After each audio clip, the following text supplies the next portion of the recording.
So this is just my quick reaction to Day Running Man. I'm going to probably add on some other thing to talk about because YouTube is funny. Like if you do like a minute or so, it will always be short. So I will be needlessly loquacious because this thing is getting a lot of negative reviews. Now, nobody is saying it's bad except for a few psychopaths. And they are psychopaths. I'm talking about Critical Drinker. He's a moron. That said, I would agree that if you are an Edgar Wright hardcore fan, this will be very disappointing. It will be very disappointing. It is not up to par with some of his best work, like Shaun of the Dead. It is definitely not in Shaun territory, however. Is it hot garbage? No. But were there many weak, trashy scenes? Yes. Are some of the criticisms, in my eyes, verified? Yes. Weak dialogue, pacing is off, structure is wobbly, etc., etc. If you want more details, become a channel member. I'm giving them a sneak preview, but and that's where I think people will be shocked. I'm going to give this a fairly good grade of 6.75 because the ending is super bat crazy. It's actually technically two endings. Those double endings really do make up for a lot of problems. However, problems remain. I would say there's about 40 to 50 minutes of good, energetic filmmaking, and then it is pretty shallow and bland for about an hour. It is really rough. So if you come into The Running Man expecting a great, snappy action thriller, that is not this. If you're expecting a really deep, philosophical, dark sense, that is not this either.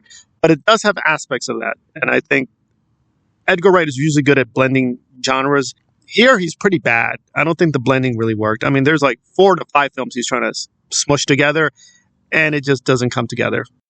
But that said, there were a few strong scenes, both dramatic and action, but they are weighed down by a lot of weak dialogue. And even Glenn Powell is pretty good for most of it, but there is some really bad acting by him. Some of that is deliberate, but there is some really bad acting by him, by the minor characters. It's like, it is very erratic in a lot of places. However, it is a very clever ending, which I was spoiled on, but I think people have misunderstood it. So, which is good because when I saw it, like, that is not what you said happened. And I get it. A lot of people probably clocked out because it was like, this is getting too boring, too stupid.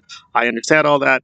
However, I did pay attention to the ending. The ending is pretty strong, so I will give it a fair grade of 6.75. So Running Man is not as bad as people are saying it is. However, it is fairly weak. But at the end of the day, it is above average. So if you have enough extra income, I'd say see it. But if you want to be more select, Paul Thomas Anderson, Begonia first. See that. Frankenstein, even Badlands, frankly, those are better films. Those are better filmmakers. But Edgar Wright is not dead. I think people have exaggerated he's deadified or commodified. However, this is fairly weak, right? But he's still kicking. But yeah, I think his attempt to try a new style, for the most part, didn't work, in my humble opinion. But there's still some good Wright stuff here. But it is mixed in with a lot, and I do mean a lot of clunky, bad, wobbly scenes that just don't seem to go anywhere and don't even look good. So there we are. A very mixed bag, but mixed positive with Running Man. And Ryan Coogler has confirmed again, filmmakers are not truth tellers. You guys got to be careful. However, he is confirming Black Panther 2 is coming. It is next. He's busy with the X-Files. However, Black Panther 3 is confirmed. He is working on it. Will it happen? Well, he's working on it. My own record with the BP is like the first one to me was just dumb fascist garbage and looked really terrible with PS2 effects and just kind of a waste of time. But the second film was pretty strong and did show a lot of promise and did tease some pretty interesting paths they could do with the story. And we will have to wait and see whether he will make a script and film worthy of support. Like, I did not go crazy for Sinners, unlike some other people, but Sinners was a decent film, but I think way overrated. However, he is a true filmmaker, real cinephile, so I will cross my fingers and hope for the best. But yeah, the BPs have been inconsistent. But that's the MCU for you.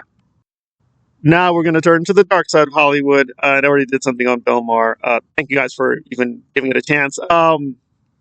Well, I want to be careful here. This is like guilt by association, so I want to do more digging. However, and I'm being super generous, but of course, like many people, Bill Mahr hung out with the notorious P. Diddy and his evil entourage. However, now people are rethinking what happened when they hung out with P. Diddy. So now Billy Boy is like, We're talking about the Epstein emails. Who cares? I mean, he's dead. Who cares? Now, here's where it gets a little tricky because alongside P. Diddy and the other questionable people he used to hang out with is Ron. Ron Burkell, who is friendly with, you guessed it, Jeffrey. Man, Jeff just got around. He has so many friends. So, again, it's not a direct connection. That Billy Boy is connected to Ron, and Ron is connected to Jeffrey. Again, Bill Mahr is making a solid point. Are we really doing a witch hunt?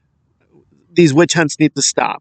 We need to stop with the witch hunt. Okay, having a principled stance against witch hunts is fine. However, if you're among the guilty parties, it does feel like basically you're covering your own guilt. Right. So it sounds very nice. Guys, these wokos, there's, oh my God, all this witch hunting, these crazy people, these Puritans, we need to stop it. Come on, the emails the guys did, come on. More serious issues. His more serious issue is helping the Israelis to kill people. Yes, he's supporting the Israelis killing people. And you're like, wait, wasn't he anti-war with Iraq? Yes, he was anti-war with Iraq. He's not an anti-war protesters. He thought the Iraq war was a bad idea, and apparently the Israeli wars are a good idea. And there you go. I just do find it hilarious that Bill is supporting literally a theocracy in Israel and is supposed to be this hardcore atheist. I will make no excuses for the evil of the religious fanatics. Now, let's give the money to the Israelis because they are so secular and liberal like me.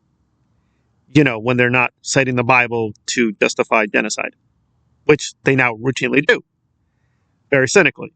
Even though they're not Christians, they're Jewish, and, you know, Zionism was meant to be a secular philosophy, but they've gotten rid of that and just now use these really weird pseudo-religious justifications for their massacres.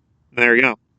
And again, to give him some proper due respect, he is not as bad as Ben Shapiro. Ben Shapiro is all cringe. Ben Shapiro is all evil. Like, he supports every evil known to man due to his pro-Israeli stance. He does not care. He will support predators. He will support genocide. He will support anything and everything if it's pro-Israel. So Bill is not that crazy.